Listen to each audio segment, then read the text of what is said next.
Fire, what you saying? I. We are here again. Fire, before we start, tell people about that color, yo, so they know what's going on. Oh, this? You know, go purple and white, and anybody in Jamaica or know about Jamaica know Kingston College. So, 140 is the brave may fall, but never yield. All right, then. What were we reasoning about today? Today we are reasoning about the concept of black culture, but we really want to talk about what is known as black culture.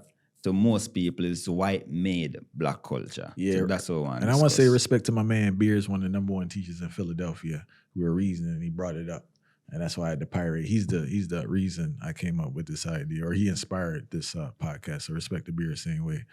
All right, so a lot of times, not a lot of times, but majority of the times we misidentify. Is that a word? Misidentify? We misidentify black culture with what actually is a representation of black culture that has been given to us by white people. Mm-hmm. When we talk about black culture, for some reason, we don't talk about any subculture. We talk about black culture as like an absolute. So like you have a hoodie on, right? And you rob me. Like you're representing. No, that's a black culture. No, that's a subculture. He's a criminal within black culture, but that's not black culture, right?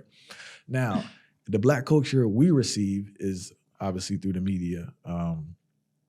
And a lot of times the people who create the representation of that culture that we receive are not black, or they may be black in pigmentation, but not black mentally, right? Yeah. I'll give you an example of white-made black culture. There's a show I watch called Everybody Hates Chris, right?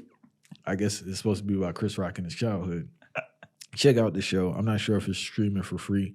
There has to be some clips on YouTube. What you'll notice is very weird on that show. You'll see how women act. From the infant to the grandmother. Every black woman on that show has an attitude, right? How is that possible? You know what I'm saying? Like, how is that possible? Like, I understand, like, it's a family trait, but like every woman on that show, the head has to be. Fine, I don't care if it's a 5-year-old. The head has to be moving and all this vibes and like. All right. So you watching that now, and if you don't interact with black people, you would think, you know what I'm saying? And God forbid you see someone actually in real life doing it, you see like, there you go. There's another thing. There's another example there. Hold on the fire. We never want to give another example. Well, make sure you remember the example because we don't really want to bypass them. I have it here. Because with this concept of the black woman with attitude is a full Hollywood construct. Foolishness, yeah. And we realize that even in a lot of movies, even where it's not required, where the attitude is not required, the attitude is given. And it's a script where over and over, you have particular actresses who them actually push towards that role. So now the idea of black woman with attitude start to sink in now, where you see it over and over so much, it's almost like an advertisement where it's seeping at the brain, and a lot of the women, them black women, them whether we like it or not, end up start to behave in that That's mannerism, what I want to touch on, because not overstanding it was given to them. What happens is, you brought up an excellent point. All right, check it. What happens now when you're so bombarded with that image, you yourself start to adopt the behavior now because you think this is the behavior you should be doing for the culture. Now, understanding because you watch TV so much or you're on social media so much that is the behavior. You see it with a lot of men, with dudes with this gangster thing. They have to act like black boys are so pressured to act tough. Yep. Because they're bombarded with this gangster thing and all this toughness and all that, finding themselves in problems they don't want to be in and shouldn't be in, because the standard that has been given to us is black men are criminals, black men are womanizers, they're whoring. You know how much people in problems from whoring now that necessarily don't want to whore out themselves? But they so bombarded and feel that's the expectation that they need to be having sex with numerous women, and they the ones stuck with the problem. No lie. Because that's the I don't like using this word, Fire, but that's the narrative. I hate that word, narrative. That's the word everybody uses. That's the narrative. Give it. Records, music. People fail to understand. I'm not talking about no independent artists. I'm talking about if you're at a record label, they did have to listen to what you said before they released it, Fire, right? And the people who listen to it is mostly a room full of white people. So they listen to you talk all this craziness, and they're gonna release it and put money behind it to market it. The question is why? Yeah. Why? there are two folds to it now. The culture has been groomed to accept that type of lyrics because before that wasn't the case. You get what I'm saying? Because let's keep it a buck. If you were to say certain things in the 70s, 80s, and 90s to a certain time, it wouldn't be acceptable as it is now. So we have to acknowledge something is groomed the culture. And we all know culture is groomed by mass media in this present time. You have these white people strategically pumping out this type of message and grooming you to like a certain thing to the point where now if someone's giving a conscious message, you don't even pay it two minds. Yeah, because consciousness within the grand scheme of the mind of a lot of black people is not cool. Because consciousness it represents a sense of boredom to a lot of black people when we realize, and that's one of the things. And then we really start analyze now how comes consciousness come to them brain as being boredom. Now we realize the negative images attached to a particular sound wave, and it attached to a particular type of tempo where them used to. So you see the fact that they're used to this particular type of sounds and the way how it's presented to them, the negative is presented to them in a particular light, and that in itself says energy, it says happiness, it says vibrancy, and because them have a natural culture of vibrancy. And now them start associate vibrancy with that particular sound. So when the consciousness come in upon them now, it's almost like it's weird towards them ears now. So you realize geared and get programmed for start think a certain way. And for our two great examples of that consciousness, shutting down that consciousness, you can see during the reggae, specifically during Bob Marley's time and then early hip hop. So during the rise of reggae, you had also the rise of the Rastafari movement, right? And people was really on a conscious vibe. Whether you want to say this is conspiracy theory or not, but somebody made the play to shut things down, because after the death of Bob Marley was the rise of Yellow Man with a totally different content, a totally different message, a totally different look, and a totally different aspiration. Early hip hop, when you had that Public Enemy, and it's not just Public Enemy, but there are a lot of rappers, because what I noticed with hip hop too, I was listening to Craig Mack recently. He had some tune on there. It's about, I forgot the name of the topic, but fire, this come like some midnight tune, yeah? Craig Mack with Bad Boy on his first album. I think it's called God Rule or something like that. Very powerful, conscious tune, analyzing society and encouraging people to do a certain behavior. So it's not that the fact the rappers don't have the capability of producing that type of sound, right? And I was saying, as you said earlier, the beat captured the people, right? So the dope beats you have, why couldn't you put a conscious sound on that same beat? Wouldn't it be famous? Yeah, that is not the agenda. All right. That's what I just want to make clear, though, because it's the beat that catch you. You can have the same hook, but just change the wording. Same vibe. It's just different wording and promoting a different message. Mm-hmm. Them not really want that for inner the conscious. Because remember, if most of the audiences who listen to, because the majority artists who sign to a label is just one who maintain a status quo. Yeah. Because if you think about it now, right now, any label, record label you have, them are gonna have a nice artist who sing some love songs. That artist, a new artist is gonna come in who sing some love songs. Yeah, so when I say to you, and then you gotta have the artist now who deal with this gangster rap or deal with trap thing or whatever. They might need a new trap artist because this trap thing it around the place. So you're gonna need a new trap artist now for come and give you something else with a younger flair so you can sell a product now. Because remember, record labels are companies. And what is the goal of a company? The goal of a company is to make profit. Yeah. What is there to profit off of? What is there to profit off of is that people like to consume negative things. Yeah. So we have to give them something negative to consume.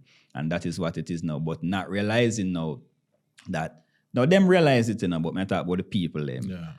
Within the schematics of this agenda, whatever is presented to the people, them digging deep in the subconscious of the people now, and that in itself create the culture. Because remember, when we talk about culture, even though artists aren't the main aspects of a culture, play a big part. They play a big part in shaping a culture. Yeah. So the fact that these people are shaping a culture, and this is a message of who shape the culture, and put to the front, then whoever is within that culture start portray a lot of these behaviors. Must be fire, because even with the nakedness with the women right now, right? It's like you can be a beautiful woman fully clothed. You get what I'm saying? Yeah, You can man. be extremely beautiful. There's no reason, there's no justification for you to be half naked. But enough of the man them to not go even appreciate love that neither, because But there's they're a so lot groomed though, them groom for not appreciate love that. you know? Mm-hmm. And I don't want to jump around, but I feel like we didn't touch this earlier on. I think we did briefly, but when we have black culture, we say it's an absolute culture, right? But there's so many subcultures within black culture, like you have subcultures within white culture.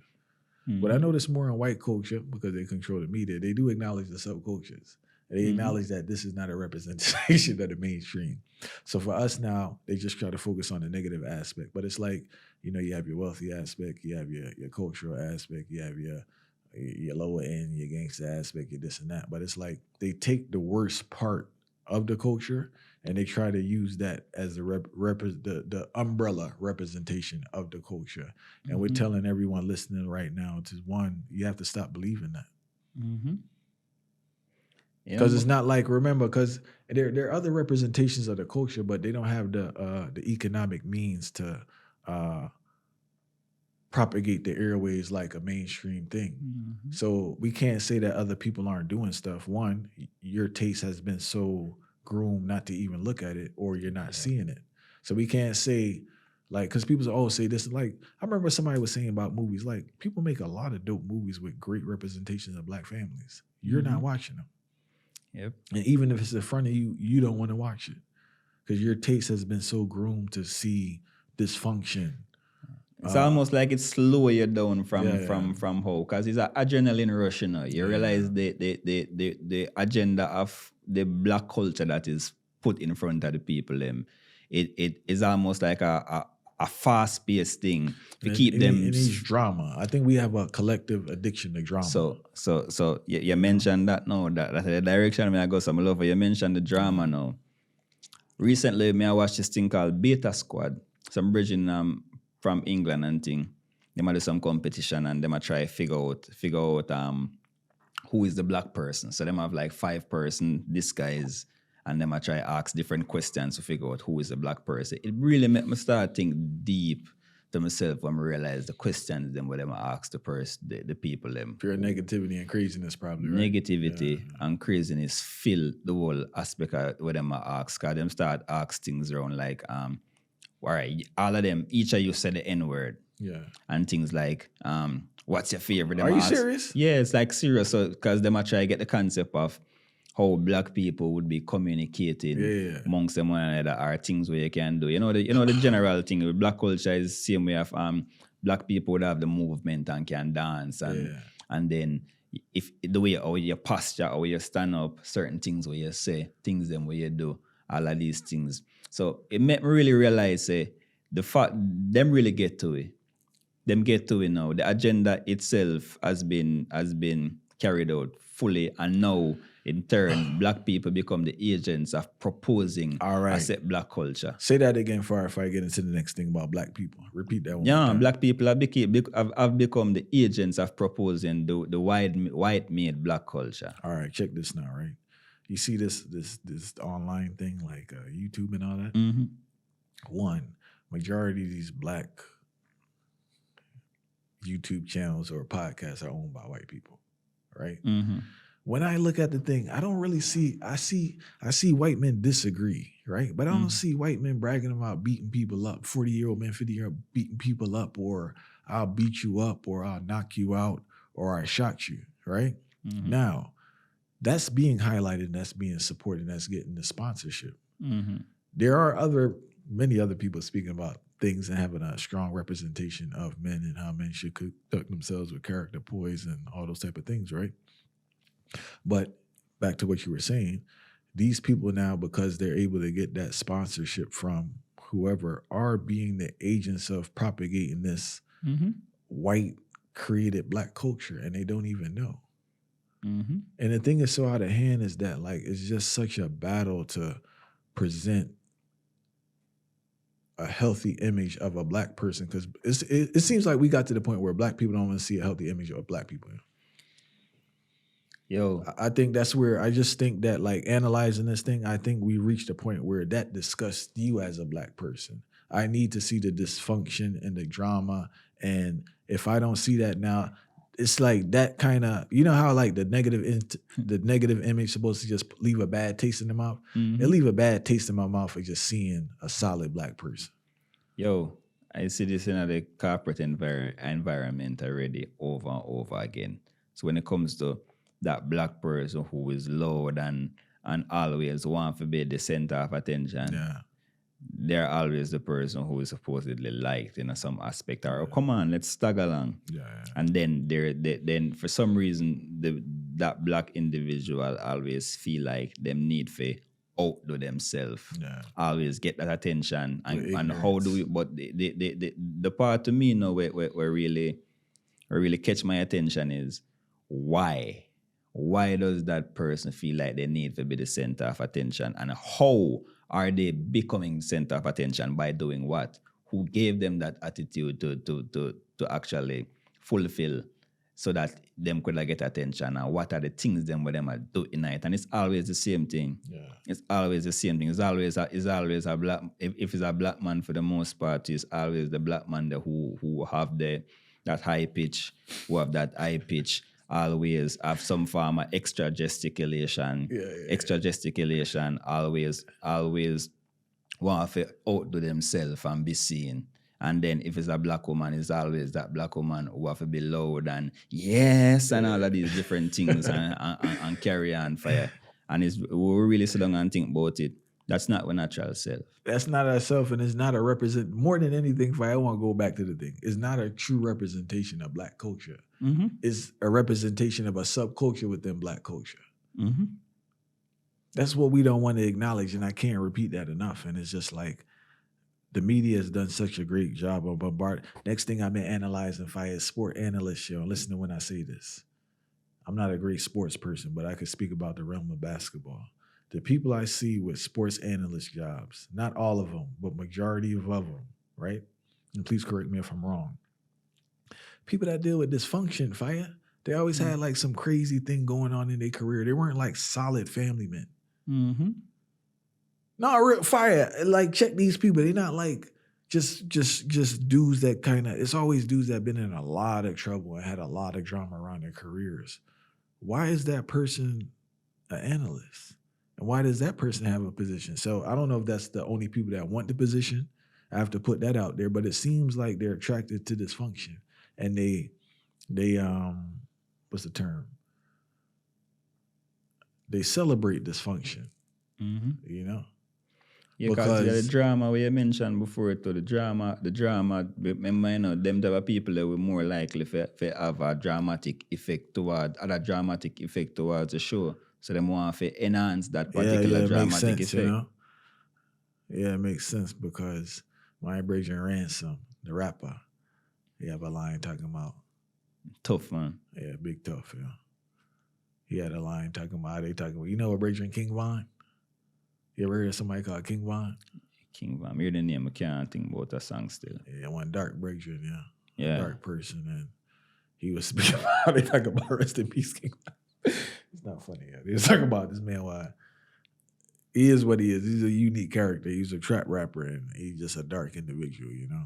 And like, there was a lot of rest in peace for this Brazier, and come like a demon, tell you the truth, you know? Yeah. Yeah, but people had so much love in their heart for him, even though he was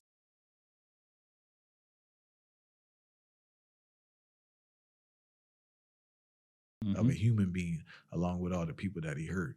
But people had so much compassion for him when he died. You know, but that comes from us being molded to have this dysfunction with the culture. And I want to be clear, man. I don't want to say it's all not accountable, like this the thing. But I'm just saying in regards to the strategic standpoint, the people that have the power put a certain representation of black people as the norm for the culture. I'm letting you know that is not black culture. That is the white representation of black culture. We need to throw this in there too in regards to accountability, that people have to stop supporting this. But it's hard to ask because it's like food, they're addicted to it. It's like asking a person to clean up their eating. This is going to take a long time for this person to clean up the eating. And there's a lot of work that needs to be done in regards to reversing this love for this culture that we support stuff that is so detrimental. 99.9% of these celebrities that we watch and support are detrimental to us. Fight. They're detrimental to your psyche. They're detrimental to your self-worth because for a lot of people, all they do is create insecurity. Marks the question still. Yeah. So, I can say certain people that listen to the reasoning and really want to hear this answer.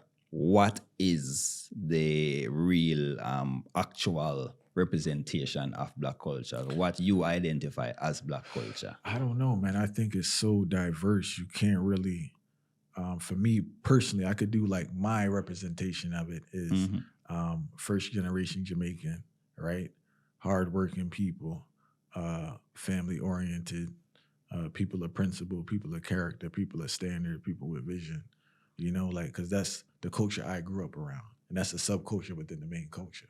So I don't think we could ever have a umbrella culture because it's so diverse, based on region also, Yeah. and based on access to resources and access to employment and religions and your economic status, what we just mentioned. But I think it's so diverse that you can't have, like, for instance, what is Jamaican culture? Do we have an umbrella for Jamaican culture?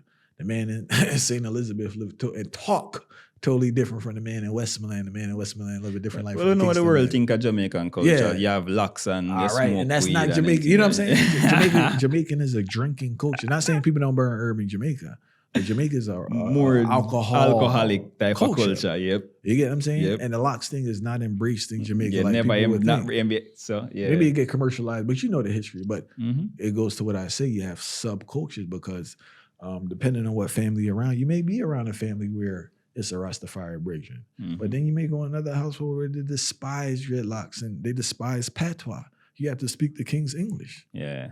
You have a next house where they eat and fried So chicken diverse skin. and unique. So how can we say? Well, I think the umbrella with me would us sum it up, and I think resilience is one of the main. We will put that in there. Main aspect of Black culture, because I feel like there's always, because of where they are on the economical ladder, and regardless of the culture, there's always a bounce back type of mentality within the culture itself too. And then there's this next aspect of vibrancy, where if you see a Nigerian over in Africa, them always have this vibrancy in regards to the art and them things there. You go straight to Jamaica, you're in America, you see Black people, you always have this type of vibrancy to it. And then there's this next aspect of Black culture we want highlight is the self identity. I think it's an aspect of Black culture. It is one of the main bases of Black culture, but I think it's one of the aspects of Black culture where it's not defined fully as yet, because there's a self identity that take place where some don't know themselves. Them start go so far astray towards the white-made Black culture. Some already identify themselves but want to separate from those who them think don't know the right yet. And then there's this next batch of people to see me, where I try hold our heights and I try have the type of collective security within it. So I feel like the self-identity is one of the next part of Black culture. Some would have said the resilience, the vibrancy, and the self-identity in itself would have been the summation.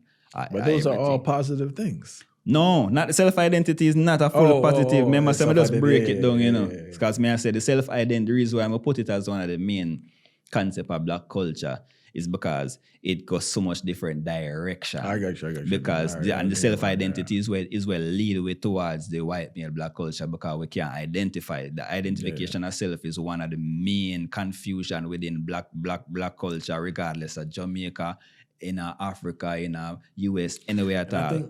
I think with that is that, one, not to blame people for it, right? But I think that, you know how you have a boarding school or you have the military and they just they take you out of that environment and you're saturated with a certain ideology and behaviors.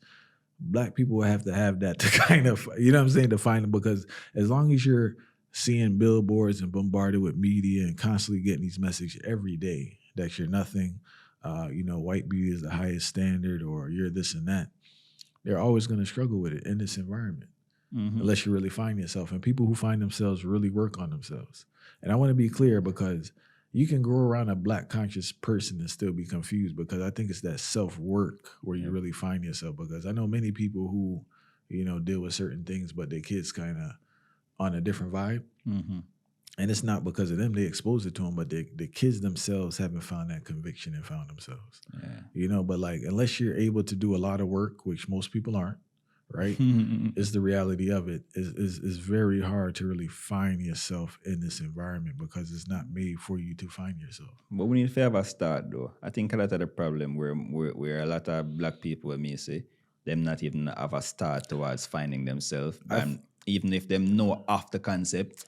I think I would equate their mind frame to the Christian. Like, you can't speak against you can't speak out against Christianity in the Bible to a Christian who's really deep into the thing. That's true. Right? So it's the same thing. You can't go tell a man about himself when he's so far gone. You get what I'm saying? Mm-hmm. Like, you can't go tell him. He's not able to hear it. Well, at least if we have hope for the future, we're hoping to some way through them can find them way through the whole toxicity where take place and at least come back to some form of maintaining some form of collective security within the realms, right? So the black culture can be redefined and pushing out more positive light. So that's the way I would have hope still. And we would need a lot of sacrifice too, because all these people that take these jobs to propagate it, I understand. I know they don't have a collective viewpoint, and also I understand that they're trying to make money, but they don't understand, as you mentioned early, they are so detrimental because they're being used to propagate the ideas that's detrimental to us. Mm-hmm. And that's the part people don't understand. They think everything's so light and everything is that, but it's a serious thing. It's pretty screwed up when you think about it.